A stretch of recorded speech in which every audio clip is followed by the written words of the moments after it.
My townhouse was quiet the way it only gets on a Tuesday evening in early October.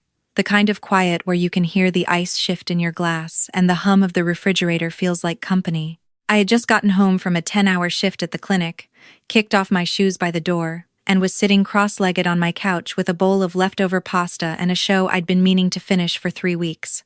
No notifications, no plans. Just me, my food, and 45 minutes of uninterrupted nothing. Then I heard tires on the driveway. I thought it was my neighbor pulling in late. I didn't even look up. Then I heard a car door, then another. Then the sound of a sliding van door grinding open and 2 kids screaming at each other about who was going to carry the red backpack. I set my bowl down slowly. My brother's minivan was parked behind my car, completely blocking me in. My brother Derek climbed out of the driver's side, stretching his arms above his head like he'd just arrived at a resort. His wife Nicole was already walking toward my front door with a tote bag over each shoulder, sunglasses still on even though it was 7:30 at night, and the sun had been gone for an hour. Their 2 kids, Mason and Kylie, were dragging a rolling suitcase across my driveway between them, arguing loudly about custody of the handle. I opened the front door before Nicole could knock. "We were in the area," Derek said, grinning at me with that same easy smile he'd had since we were kids. The one that meant he knew he was doing something questionable, but was banking on charm to get through it. "You live 4 hours away," I said. "Road trip," he said. Nicole walked past both of us and straight into my living room.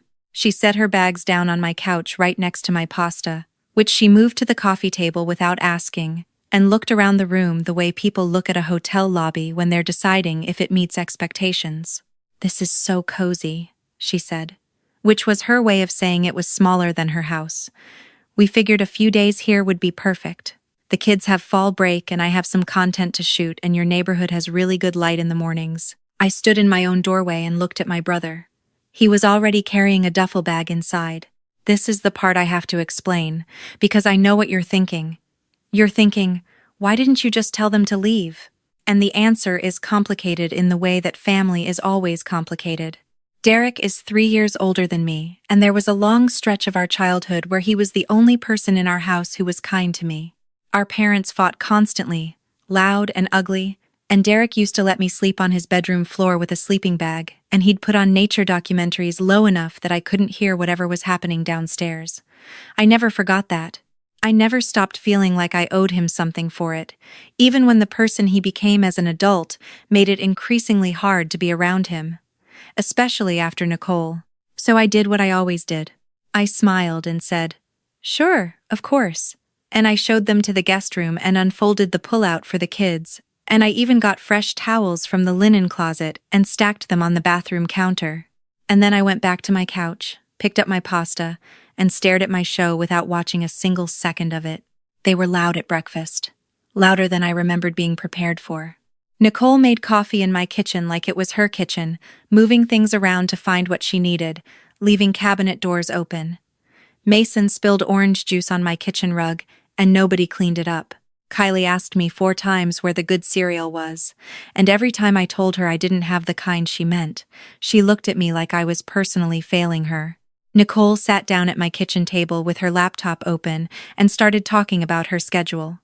She was a lifestyle influencer, 40,000 followers on Instagram, which she mentioned within the first 20 minutes of every conversation. She had a very specific vision for the content she was going to shoot while they were here, and she needed certain things from me in order to make that happen. "I'm going to need the living room cleared of your stuff by 9 every morning," she said, not looking up from the screen. "Natural light is best between 9 and 11, and I can't have your throw pillows in the background. They're kind of a lot."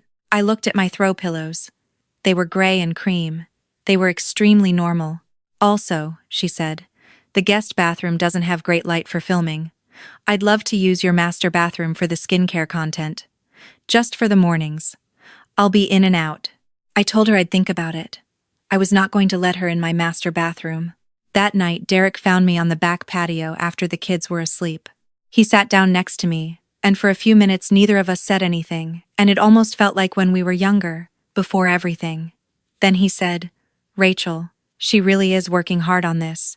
The content thing is important to her." "I know," I said. "She's not trying to put you out." I nodded and said nothing, because what I wanted to say would have started an argument and I didn't have the energy. What I didn't know yet, what I had absolutely no idea about, was that while I was being gracious about throw pillows and bathroom light, something else had already started. Something that had started, I would later learn, months before they ever showed up in my driveway. I found out by accident. It was day 3. I was getting ready for work in the early morning before anyone else was up, standing at my kitchen counter going through the mail I'd let pile up over the past week. Most of it was junk. Then I opened something from a store I had never once shopped at, a credit card statement for an account I did not open, with my name on it and a balance of $2,348. I stood there for a full 30 seconds just reading my own name at the top of the statement. Rachel Moore. My address. My last 4 digits of my social, which I could see partially masked on the account number line. I set the statement down carefully, like it might be something that could be startled. I went to work. I pulled charts and treated patients and said, deep breath, good, hold it there probably 40 times. And the whole time there was a low, steady hum in my chest that felt like the beginning of something I wasn't ready to name yet. On my lunch break, I went to my car and called the number on the back of the card. I sat in the parking garage with the engine off and told the representative that I had not opened this account, had never shopped at this store, and did not recognize the charges. She read them to me. A makeup retailer, a clothing subscription, a hotel booking for 2 nights in Atlanta, dated 6 months ago. Is there anyone who might have had access to your personal information? She asked. I thought about that for a long time before I answered. When I got home that evening, Nicole was in my kitchen again, this time following a recipe on her phone and using every pan I owned. She had filmed 2 videos in my living room, which I discovered because she'd rearranged all my furniture and not moved it back. Derek was on the couch watching football. Mason and Kylie were in the backyard, and from the sound of it, one of them was hitting something with a stick. I made myself smile. I said dinner smelled great. I helped set the table. And then, after dinner, when Derek was doing the dishes and Nicole was bathing the kids, I sat at my kitchen table with a cup of tea and I opened my laptop. I went to my credit monitoring account, the one I'd signed up for a few years ago after some data breach scare and completely forgotten about. I logged in for the first time in over a year. There were 3 accounts I didn't recognize. Not 1. 3. The earliest one had been opened 9 months ago. 2 months after Derek and Nicole's wedding anniversary trip to Atlanta, which I remembered because Nicole had posted about it extensively. All 3 accounts had my name, my address, my social security number. One of them, a furniture store card, had a balance of over $6,000. I closed the laptop. I didn't sleep that night. I lay in my bed and I looked at the ceiling and I did the math in my head over and over, as if the numbers might change. Nearly $9,000 in debt in my name that I had not created. And my brother's family was sleeping down the hall. Here is what I knew about Nicole before any of this. She was smart, she was strategic, and she was always watching for angles. She'd grown up with very little and she talked about money constantly, who had it, who didn't, who was pretending. When Derek and I were alone, she was pleasant enough to me in a practiced way, the way someone is pleasant to a coworker they don't particularly like but need on their good side. She remembered details about everyone. She tracked things. She filed things away. I had made a mistake once, about 2 years ago, leaving my wallet on the kitchen counter at my parents' house during a family dinner. Nicole had offered to run to the car to grab something for me, and I'd handed it to her without thinking. I'd been thinking about it differently ever since I opened that credit card statement. The next morning I woke up at 5, and I did something I should have done years ago. I called my oldest friend in the world, Danielle, who was a paralegal and had been trying to get me to know my rights since we were in our 20s. I whispered from my bedroom with the door closed. I told her everything. She was quiet for a moment, and then she said, "Rachel, this is identity theft. This is a federal crime." She told me exactly what to do and in what order. I wrote it all down. Then I went to the kitchen, and I made coffee, and I acted like everything was completely fine. It took me 3 more days to collect everything I needed. I called my bank and flagged potential unauthorized access. I pulled a full credit report and saved every page. I called all 3 card companies and opened fraud investigations. I contacted the Social Security Administration. I spoke to a fraud attorney that Danielle recommended, a woman named Pamela. who was calm and clear and made me feel like the floor was solid again. She told me not to tip anyone off. She said to go about my normal routine. Normal routine. My brother's family was on day 6 in my house. Nicole had in fact used my master bathroom twice. Mason had broken one of the small ceramic planters on my windowsill and nobody mentioned it. Nicole was posting photos of her sunlit kitchen on Instagram and tagging the location as Austin, Texas. But I was ready. On the morning of day 7, I did something that, I will admit, I enjoyed more than I probably should have. Nicole had a very specific morning skincare routine. She talked about it at length. She had a row of expensive serums and creams and toners lined up on the bathroom counter, products she'd photographed and talked about on her page, products she was particular about in the way that people are particular about things they use as part of their identity. The night before, I had very gently, very carefully, replaced the pump on her clarifying face mist with a bottle of distilled water, lightly mixed with a tiny bit of apple cider vinegar from my pantry. Not enough to harm anyone. Just enough to smell very slightly off and do absolutely nothing for her skin. I also switched the contents of her premium deep conditioning hair treatment, a product she had mentioned, cost $60 with my cheap $3 drugstore conditioner, decanted carefully into her bottle. She had a brand partnership call that morning, a video call where she was supposed to look her best. At 9:15, I heard her come out of the bathroom and go back in twice. At 9:20, I heard her say something sharp to Derek that I couldn't make out. At 9:45, she came downstairs with her hair in a tight bun and a face that was doing the expression people make when they're pretending nothing is wrong. "Your water pressure in the shower is a little low," she said to me. "I'll look into that," I said. I had my own call to make that afternoon. Pamela had connected me with a detective at the Austin PD Financial Crimes Unit named Reeves. He was straightforward in the way that made me trust him immediately. He told me they'd been building a pattern with cases like this, what he called proximity theft, people who used access to someone's personal documents and mail to open fraudulent lines of credit. He asked me if I had any documentation. I had a folder 3 inches thick. He asked me when would be a good time to come by. I said, "How about Friday morning?" Friday was the day Derek had mentioned they were planning to leave. Thursday evening, I sat on the back patio again. Derek came out and sat next to me the same way he had on day 3, with that same ease, and I felt something in my chest that was grief, I think, before anything else. I had loved my brother. In some compartment of myself that was separate from all of this, I still did. And what I was about to do was going to change things permanently, because the things he had allowed, whether he'd been an active participant or had simply looked the other way, were not the kind of things you come back from. "Thank you for having us," he said. "Of course," I said. Nicole really got a lot done. This was good for her momentum. I nodded. "You okay?" he asked. He always could tell. "Just tired," I said. "Work stuff." He nodded and didn't push. We sat there until it got cold. Friday morning, I was up at 6. I made a full breakfast, eggs, toast, sliced fruit, the good coffee. Nicole came downstairs first and actually smiled at the spread. "You didn't have to do all this," she said, and she almost sounded like she meant it. They were packed and loading the van by 8:30. Derek and I stood in the driveway and hugged, the kind of hug that goes a beat too long because you're both trying to say something you can't figure out how to say. Nicole hugged me lightly, the way she always did, one hand between my shoulder blades, already thinking about something else. Reeves arrived at 11:15 in an unmarked car with another detective named Carol. They were at my kitchen table for 2 hours going through everything. They were thorough. They were unhurried. When they left, they had my folder and my formal statement and a very clear timeline. The charges came down 6 weeks later. Nicole was charged with identity theft and fraudulent use of personal information across 3 counts, along with 1 count of mail fraud. The total documented amount was $9,200. Derek was charged as an accessory he had known, Reeves confirmed later, for at least 4 of the 9 months. He'd said nothing.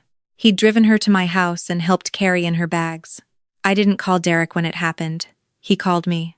It was a Sunday morning. I was making pancakes. My phone lit up and I stood there watching it for a moment before I answered. "Rachel," he said. And then he didn't say anything else for a long time. "I know," I said. "I didn't think it would," he started. "Don't," I said. Not unkindly, just firmly. Don't tell me what you thought. You knew. You drove her there. He went quiet again. I loved you, I said. Past tense. I hadn't planned to say it that way. It just came out that way. He didn't call again. Here is what happened after. Nicole took a plea deal, 18 months probation, mandatory restitution of the full $9,200 paid back to me in installments, and a permanent record that was going to make her 40,000 follower lifestyle brand significantly harder to maintain. Her attorney argued for leniency. Pamela made the counterargument. The judge sided with Pamela. Derek got 12 months probation as an accomplice. He kept his job, barely, and moved in temporarily with Nicole's mother while they sorted out their situation. The credit card companies removed every fraudulent account from my record. My credit score, which I hadn't even thought to check before all of this, came back clean within 90 days. I had lunch with my mother about a month after the charges came down. She was the one who had called me first when she found out. Before Derek, before Nicole, before anyone. She'd sat on the phone with me for 2 hours and she'd said almost nothing and just let me talk. My mother and I had never been close in the soft, easy way some mothers and daughters are. We'd been close the way two people are close when they've survived the same hard thing and don't need to explain it to each other. But on the phone that night she'd said, I should have seen it sooner. And I'd said, me too. And somehow that was the most honest conversation we'd ever had. At lunch she looked tired and smaller than I remembered, and she ordered soup and didn't finish it. And at the end, she reached across the table and put her hand over mine and said, You did the right thing, baby, even when it was the hard thing. I thought about that for a long time on the drive home. The townhouse was quiet when I got back. October again, almost exactly a year from the evening I'd been sitting on my couch with pasta and a show I couldn't finish. The same ice settling, refrigerator humming quiet. I kicked off my shoes at the door. I moved my throw pillows gray and cream, extremely normal, back to exactly where they belonged. I put on the show. I watched all 45 minutes of it. Here is what I know now that I didn't know then. The people who take the most from you are often the ones you'd already given the most to. Not because love makes you stupid, because love makes you slow to believe the thing you're seeing. I held on to the boy who let me sleep on his bedroom floor for so long that I didn't notice when he became someone who stood quietly while his wife used me. That's not his fault entirely. Some of it is mine. What I carried out of all of it wasn't bitterness. It was a kind of clarity that only comes from having your name forged. You realize, when something like this happens, that the version of yourself you'd been protecting, the gentle one, the accommodating one, the one who said of course and sure and smiled at the throw pillow comment, that version was never actually safe. She was just agreeable. The restitution checks started arriving in January. Nicole's handwriting on the memo line. Court ordered. The first one I just filed. The second one I framed. Not out of spite, out of documentation. Evidence that the thing happened and the thing resolved and I was still here, in my house, with my throw pillows and my good coffee and my name belonging entirely to me again. Danielle came over the night of the first check and brought a bottle of something expensive and said, To knowing your rights. We clinked glasses at my kitchen table, the one Nicole had sat at and talked about her content schedule, and it looked like my table again. Felt like it too. There is one more thing. About 3 months after the sentencing, I got a message on Instagram from an account I didn't recognize. It was a woman from Phoenix who said she'd seen a comment I'd left on a financial safety post, something I'd written about checking your credit report regularly. She said her sister-in-law had done something similar to her store cards, a small personal loan, all under her name, and she hadn't known it was possible to report it, hadn't known where to start, and had been living with the debt for almost 2 years. She asked if I had any advice. I sat with my coffee and I wrote her back for about 40 minutes. I gave her Pamela's name. I gave her the names of the agencies. I told her to print everything and put it in a folder and not say a word until she was ready.